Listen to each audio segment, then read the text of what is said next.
Bismillahirrahmanirrahim. Sampai bertemu kembali dengan channel Karsidi TV. Semoga konten yang akan dibuat kali ini memberikan pencerahan untuk kita semua dan akan diberikan judul Beda Penafsiran. Silahkan bagi yang belum subscribe, silahkan subscribe, dan apabila Anda menyenanginya silahkan like, dan apabila ada yang perlu dikonsultasikan Anda komen di channel ini. Terima kasih. Menyadari terpenuhinya segala kesenangan hidup berupa fasilitas dan sarana perlengkapan hidup merupakan anugerah yang harus kita syukuri dan kita pergunakan sebaik-baiknya.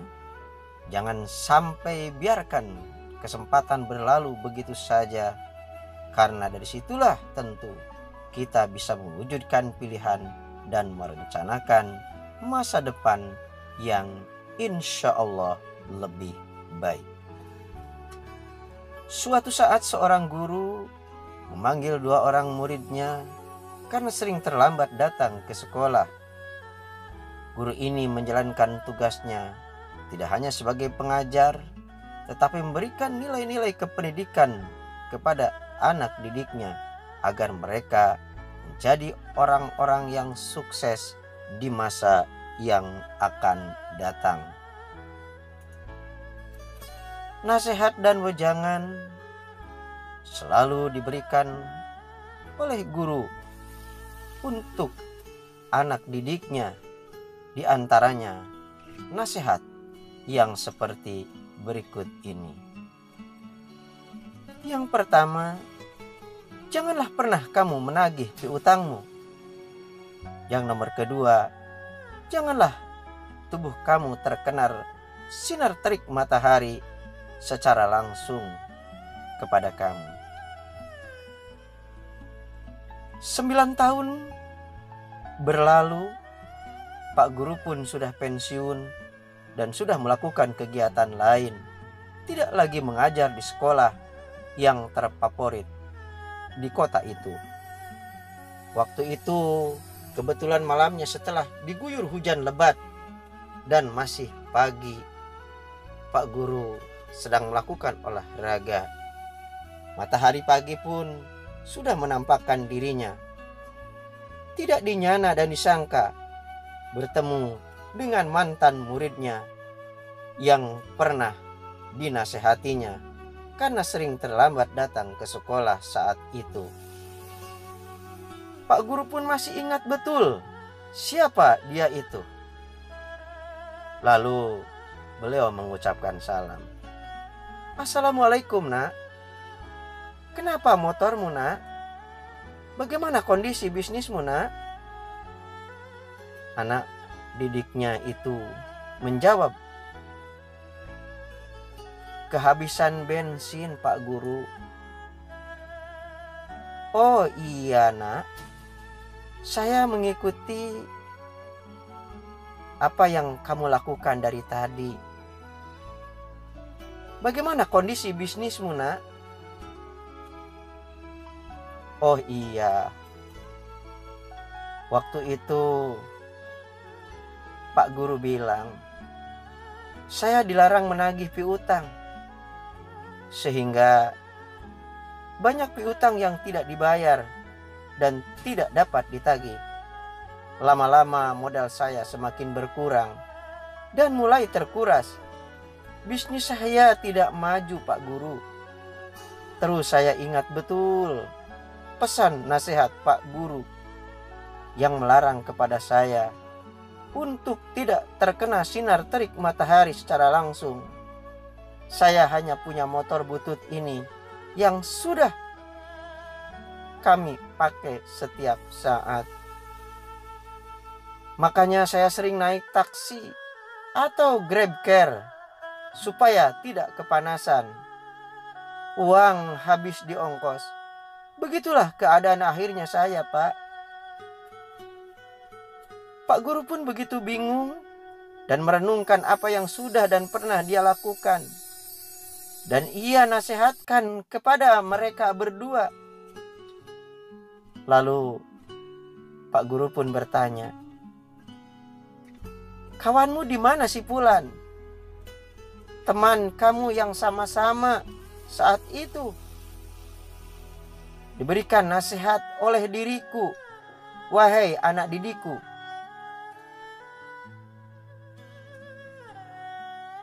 Lalu dia menceritakan bahwa temannya itu sudah berhasil, tidak seperti dirinya. Kemudian anak didiknya itu sampai memberikan alamat di mana si Fulan berada, kawannya itu. Kemudian Pak Guru pun memberikan nasihat kembali kepada anak didiknya itu supaya paham dan mengerti benar maksud nasihat yang ia berikan, terutama pada saat mereka dipanggil berdua untuk menghadapnya. Akhirnya guru dan murid itu pun berpisah karena waktu sudah mulai siang. Pak Guru pun merenungkan dan berpikir lebih keras lagi. Ingin rasanya menemui muridnya, yaitu si Fulan. Ternyata si Fulan sekarang menjadi orang berhasil, orang sukses yang sulit tentu saja kalau mau ditemui karena saking banyaknya usaha yang dia jalankan. Suatu saat Pak Guru silaturahmi datang ke rumah muridnya sesuai dengan alamat yang diberikan sahabatnya. Akhirnya pertemuan guru dan anak didiknya terjadi dengan protokoler di rumahnya, dan sedikit sulit bertemu dengan mantan anak didiknya itu. Tetapi begitu bertemu dengan anak didiknya itu, si Fulan dengan etika dan norma sopan santun serta ramah tamah menyambut dengan sumringah begitu bertemu dengan mantan gurunya yang sudah menyempatkan datang kepada rumahnya. Akhirnya Pak Guru mulai bertanya, "Wahai anak didikku, sedemikian beruntung dan sukses kamu. Apa rahasianya, nak?"